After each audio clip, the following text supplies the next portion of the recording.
Editors. In this video, I want to go over one of the biggest issues that we come across, which is a lot of noise in a low resolution photo. Of course, we have to determine if we're even going to bother working on a photo once we get something like this. If it was any darker or any noisier than this is right on the line. I would say this is close to saying we can't do it. But this photo we actually can do. There's enough detail that I think that we can give the client something that they like. So the first thing we want to avoid is just going in there and, I mean, some editors see a dark photo and they just try to brighten it up. And you just can see that the noise just gets worse and worse as you brighten it up. So that's not the answer. The answer is not just adjust the contrast and the levels, and we got to do a lot more than that. So the first thing that she wanted was she wanted a studio background behind her. She requested a studio background, and then she wanted herself to be fixed up.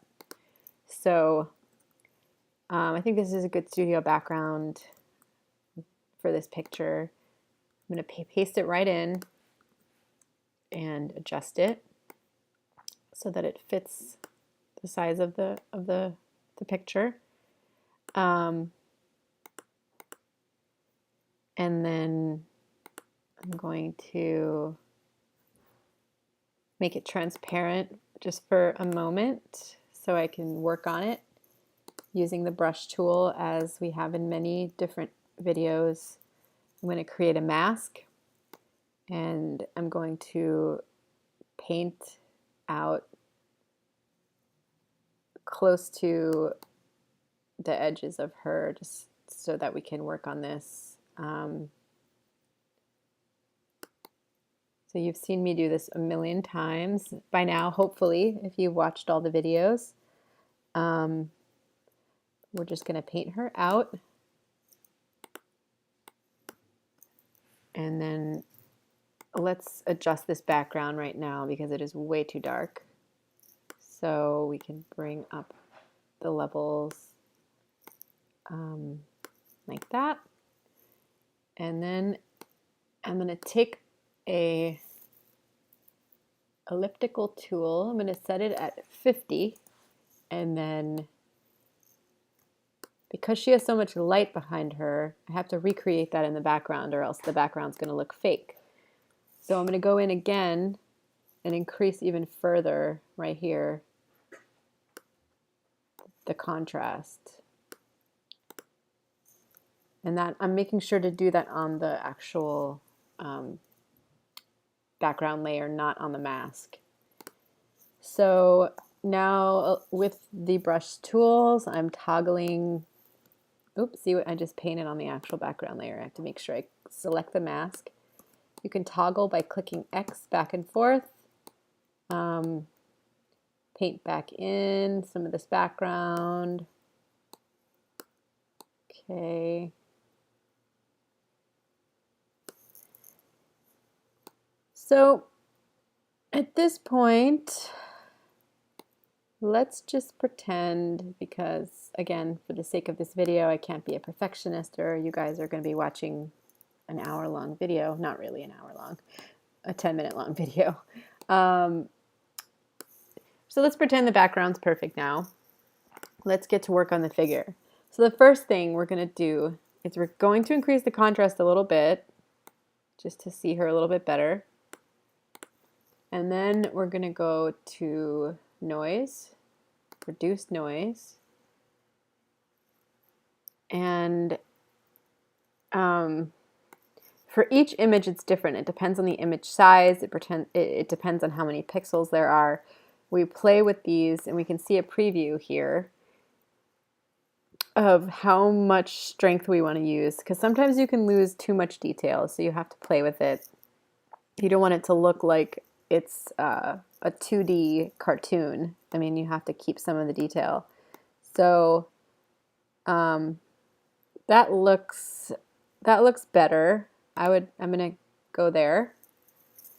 And now we're going to grab the smudge tool we're going to set the smudge tool at 10%, and we're going to start painting.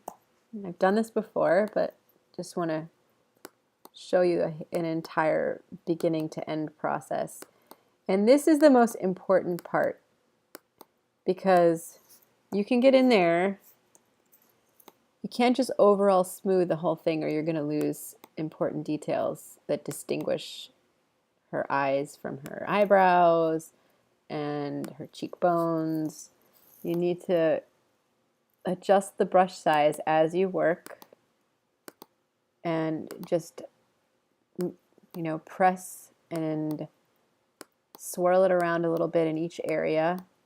Sometimes you want to move in the direction of the line that you're working with. So, you know, for the hairline, you just want to move it up and down.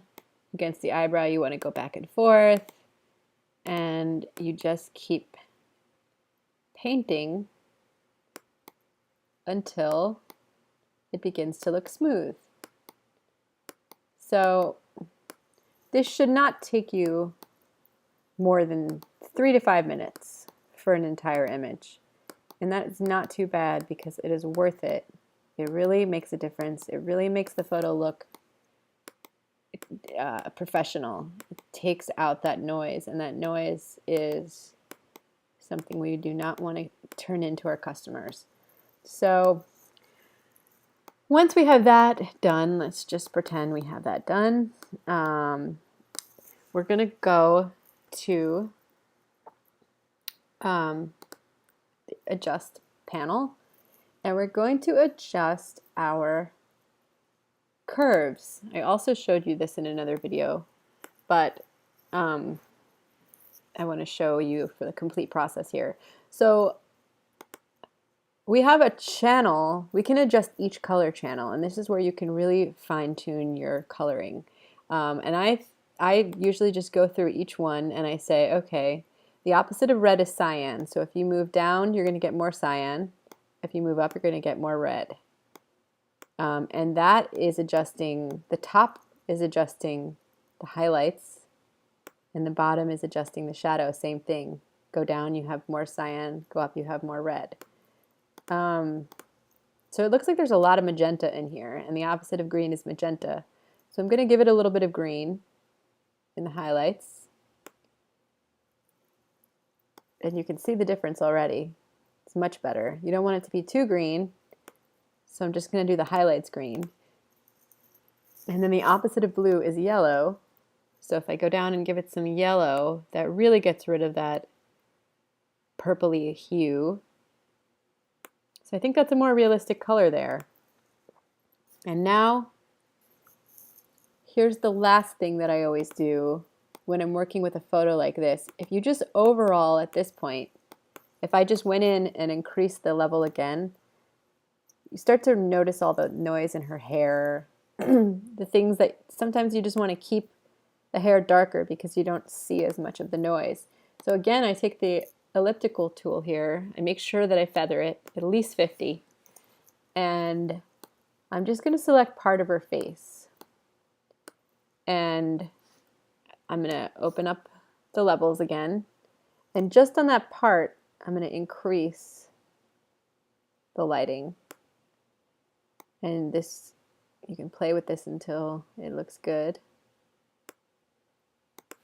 And already we have a much, much better photo.